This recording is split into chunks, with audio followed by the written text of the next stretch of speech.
Mukunda jewellers మొట్టమొదటి factory outlet ఇప్పుడు కూకట్పల్లి, కొత్తపేట్, సోమాజిగూడ మరియు ఖమ్మంలో. మన తెలుగు స్టేట్స్లో తీసుకుంటే హౌస్ వైఫ్ పర్సంటేజ్ ఇంకా ఉంది, జాబ్కి వెళ్ళట్లేదు, అంటే ఫినాన్షియల్ ఇండిపెండెన్స్ కోసం. సో మేబీ నీ సైడ్ ఫినాన్షియల్ ఇండిపెండెన్స్ ఉంది, నీ వైపు ఫిజికల్ స్ట్రెంగ్త్ ఉంది. సో అదే మెయిన్ రోల్ ప్లే చేసి వాళ్ళకి ఫినాన్షియల్ స్ట్రెంగ్త్ ఉంది. అతను ఏం చేస్తాడంటారు ఉండడం వల్ల? డామినేషన్. ఎలా నీకు ఆంక్షలు పెట్టగలను. ఈవెన్ పెళ్ళైన వాళ్ళకు మధ్య కూడా he can't force his wife, but అది జరుగుతుంది బికాస్ షీఈస్ డిపెండెంట్, ఆయన మీద డిపెండెంట్ ఫైనాన్షియల్గా కానీ, పిల్లల పరంగా కానీ, బయటికి వెళ్తే నేను బతకలేనని కానీ. వాటికి కూడా చట్టాలు వచ్చేసాయి. ఇవన్నీ తను ఎందుకు చేస్తాడంటే అవన్నీ తన దగ్గర ఉన్నాయి, అమ్మాయి దగ్గర లేదు. అది తప్పే, దాంట్లో ఎటువంటి డౌట్ లేదు. కానీ మీకు రివర్స్లో ఎలా జరుగుతుందో చెప్తారు, ఆడవాళ్ళు ఎలా చేస్తారనేది.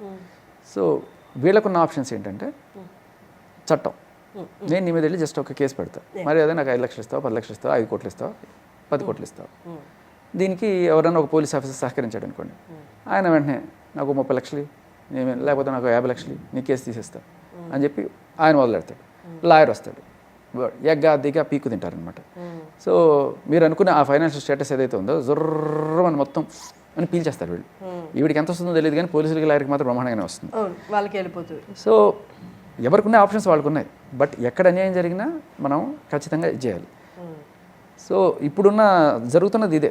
అందరూ చేస్తారని చెప్పను, ఒక 1% కూడా కాదు, ఇంకా తక్కువ పర్సంటేజే ఉంటారు. మేబీ 1 in 1000 అలాంటి వాళ్ళు. ఇప్పుడు మీరు గమనిస్తే ఒక ఆవిడ 8 మందిని పెళ్లి చేసుకుని 8 మంది మీద కూడాను 498A కేసులు పెట్టి ఒక్కొక్కరి దగ్గర 50 లక్షలు 30 లక్షలు వసూలు చేస్తూ వచ్చింది. కోర్టు షాక్ అయిపోయింది. So these things are happening. ఇది ఒక ఉపాధి పథకం లాగా తయారైంది. శుభ్రంగా మనం చెప్పాల్సింది ఏంటంటే లేడీస్కి, నా కూతురు ఉంది, పెళ్ళైన తర్వాత మొగుడిని పిన్నిసి కూడా నువ్వు పైసా అడగకుండా నీ ఇండిపెండెంట్గా నువ్వు బతకాలి. ఆత్మగౌరవం అనేది చాలా ఇంపార్టెంట్. అడుక్కొని బతకద్దు, దర్జాగా బతుకు, సంపాదించుకొని బతుకు, చదువుకో, లేకపోతే ఒక బిజినెస్ పెట్టు, అంతేగాని భరణాలు ఆభరణాలు కాదు. ఆత్మగౌరవం ఇవ్వాలి మన ఆడపిల్లకి అనేది నాకు అదే ఫస్ట్ నుంచి కూడా. ఈఎంఐ ఆస్పెక్ట్లో నేను 16 ఏళ్ళ నుంచి నేను రాజుతోనే నమ్ముకున్నాను. నాకు అంటే ప్రపంచం తెలిసే ముందు రాజుతారని తెలుసు. అబ్బాయిని చూసుకొని వచ్చేసాను ఇంట్లో నుంచి. అబ్బాయి మొత్తం నాకు ఎడ్యుకేషన్ లేదు, సంపాదన లేదు, అంత అబ్బాయి అంటుంది. అన్నంత మాత్రం ఏమి నిజాలు అయిపోండి. She tried to be an actor. Okay, ఆవిడ కొన్ని సినిమాలు చేసింది, చాలామందికి తెలియదు. ఓకే, సినిమాలు చేసింది, సరిగ్గా డేట్లు ఇస్తే వెళ్ళక మత్తు మందులకి బానిసయ్యి అక్కడ చేసుకొని సినిమాలు చేజేతులారా వదులుకొని 16 ఏళ్ళ నుంచి రాజుతారుతో ఉంటే అబ్బాయి మత్తు మందులు అది అబద్ధం అండి, అబద్ధం. అది 16 ఏళ్ళు ఈజ్ నాట్ ట్రూ.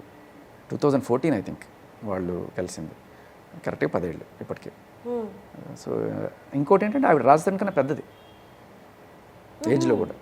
సో అదేదో చిన్న వీళ్ళు ఏదో ట్రాప్ చేసినట్టు అలా అనుకుంటున్నారు మీరు. కాదు, దిస్ ఈజ్ రివర్స్. ఈ కేసులో ఓకే మీరు చెప్పేది.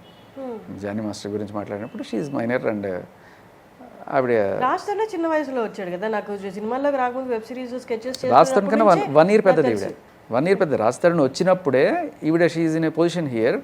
అప్పుడే she offered accommodation to him. That is the reverse case. అప్పట్లో ఆవిడ ఏదో ట్రై చేసుకుంటూ ఉండేది. ఆవిడ ఇటువంటి వాటికి బానిస సరిగ్గా వెళ్ళకపోవడం. రిలేషన్షిప్ అప్పుడైనా అతను ఆపడానికి ట్రై చేయలేదా రాజధాని? అప్పట్లో రిలేషన్ ఏం లేదు. ఇనిషియల్గా వచ్చినప్పుడు ఓన్లీ ఫ్రెండ్లీగా ఉండేటప్పుడు, తర్వాత కొన్నాళ్ళకి ఇప్పుడు ఆఫ్టర్ 2-3 years వాళ్ళు కలిసినట్టున్నారు. అంటే అన్ని ఆడియోస్లో హీ వాస్ టాలరేటింగ్. తనని టాలరేట్ చేసి అమ్మాయి తిడుతుంటే పడుతున్నాడు, యాజ్ ఎ హస్బెండ్ లాగా పడుతున్నాడు కదా.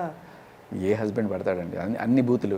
అమ్మని తిడితే ఎవరైనా పడతాడు? ఎందుకు పడుతున్నాడు అబ్బాయి? ఎందుకు పడాల్సి వచ్చింది? ఎందుకు పడుతున్నాడు? అందరూ ఒక రకంగా ఉంటారండి. ఇప్పుడు 5 వేలు ఒక రకంగా ఉంటారు. నేను అలాంటి వాడు అనుకోండి, వెంటనే బ్యాక్ ఇస్తాడు. కొంతమంది కొట్టేస్తారు, కొంతమంది చంపేస్తారు. అంత దారుణంగా అమ్మ తిడితే, ఎవరైనా సరే చాలా దారుణంగా తిడితే మెతక మనిషి. అందుకే మీడియా ముందు కూడా బయటకు రాడు, ఇప్పటికి కూడా బయటకు రాడు. నా క్లోస్ట్రోఫోబియానో ఏదో ఉంది తనకి. మీరు 4 గోడల ముందు ఇంటర్వ్యూ చేయండి, వండిపోతాడు మనిషి. తలుపు తీయండి అంటాడు. బాగా మెతక మనిషి, అమాయకుడు. సో బట్ ఈ కేసుకి వస్తే ఈవిడ లిటరలీ కంప్లీట్లీ డిఫరెంట్. అంటే నాకేమీ లేదు, నాకు వీడే బతుకు, నాకు వీడే డబ్బులు ఇవ్వాలి అనే కాకుండా ఈవిడే నేను పని చేసుకుని బతుకుతా, she has a self respect. నేను ఒక జాబ్ చేసుకుని నేను ఒక డ్యాన్స్ డైరెక్టర్గా బతుకుతాను, నాకు కార్డు ఇప్పించండి, I want to work. That's the way girl should be. సరే తర్వాత నేను ఆయన కూడా ఏం తప్పపట్టిన, వాళ్ళ మధ్య ఏదో వచ్చిందో లేదో మనకి తెలియదు. But what I know about her is she works, she want to work. And she is a super dancer. నేను చూసాను అమ్మాయి డీ షోస్ కానీ ఇన్స్టాలో. నేను అనేది యాటిట్యూడ్. పని చేసుకుని నేను బతకాలి ఆత్మగౌరవంగా, నా కాళ్ళ మీద నేను బతకాలి, వాడి డబ్బులు వీడి డబ్బులు నేను బతకాలి అనుకోవట్లేదు. That's a respect for her. గొడవ పక్కన పెట్టండి. That's the way somebody should bring up ఒక చైల్డ్ని. ఎంతసేపు వాడి దగ్గర తీసుకురా డబ్బులు, వీడి దగ్గర తీసుకురా, నాకేమీ లేదు, ఎన్నాళ్ళు ఈ డ్రామాలు. సో ఇక్కడ దట్ ఈస్ క్లియర్లీ ఎవిడెంట్. ఆవిడే మరి నాకు తెలిసి ఆయన దగ్గర నుంచి డబ్బులు కూడా ఏం డిమాండ్ చేస్తున్నట్టు నాకేం తెలియట్లే, జానీ మాస్టర్ దగ్గర నుంచి. కొన్నిసార్లు ఎందుకంటే చాలా క్లియర్గా ఇప్పుడు ఇన్వెస్టిగేషన్ చేసేప్పుడు మేము ఫస్ట్ టైం చూస్తామంటే, ఇంతకుముందు ఇలాంటి కేసులు ఏమైనా పెట్టారా ఎవరన్నా? షీ నెవర్, ఎప్పుడు లేదు. అండ్ జానీ మాస్టర్కి ఇంతకుముందు ఇలాంటివి ఏమైనా ఉన్నాయా? ఆయనకు కూడా లేవు, ఏ కేసులు లేవు ఆయన మీద. కొన్నిసార్లు ఏమవుతుందంటే ఇద్దరు విడిపోవాలనుకుంటారు. అంటే ఈ కేసు గురించి కదా నేను చెప్తాను. ఒక రిలేషన్లో వాళ్ళకి వీళ్ళకి పొసగదు, ఒకళ్ళు విడిపోదాం అనుకుంటారు. లైక్ ఇంతకుముందు దాంట్లో రాజధాని వద్దనుకుంటున్నాడు, ఈవిడ నాకు చచ్చినట్టు నువ్వు కావాలంటారు. అట్లాగే ఎవరన్నా అమ్మాయి విడిపోదాం అనుకుంటారు, అబ్బాయి నాకు నువ్వు చచ్చినట్టు కావాలనుకుంటారు. అప్పుడు ఘర్షణ మొదలవుతుంది. ఎలా వదిలించుకోవాలి? రకరకాల మీడియేషన్లు జరుగుతాయి, కొంతమందితో చెప్పిస్తారు, అమ్మ నాన్న వస్తారు, లేకపోతే తర్వాత ఎలా.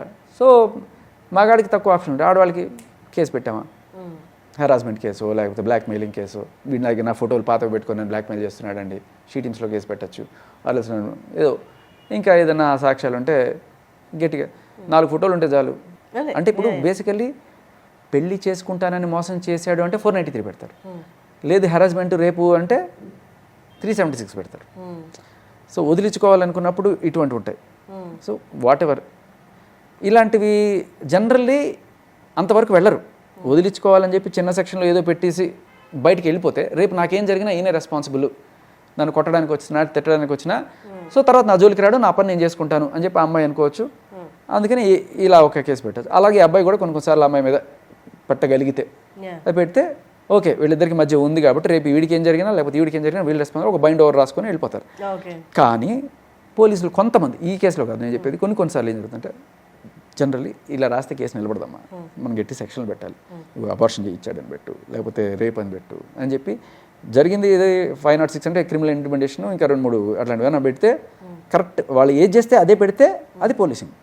బట్ కొంతమంది ఏం చేస్తారంటే లేదు నిలబడదు, గట్టిగా పెట్టాలి అని చెప్పి ఉన్నవి లేని కల్పించి రాస్తారు, పెద్ద కంప్లైంట్ రాస్తారు.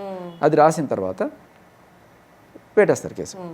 ప్రైమా ఫేసిగా 2-3 ఫోటోలు, లేకపోతే ఆ లాడ్జ్లో ఉన్నట్టు 2-3, మరి అది కన్సెంటా లేకపోతే ఏం జరిగిందో మనకు ఎవరికి తెలియదు ఆ 4 గోడల మధ్య.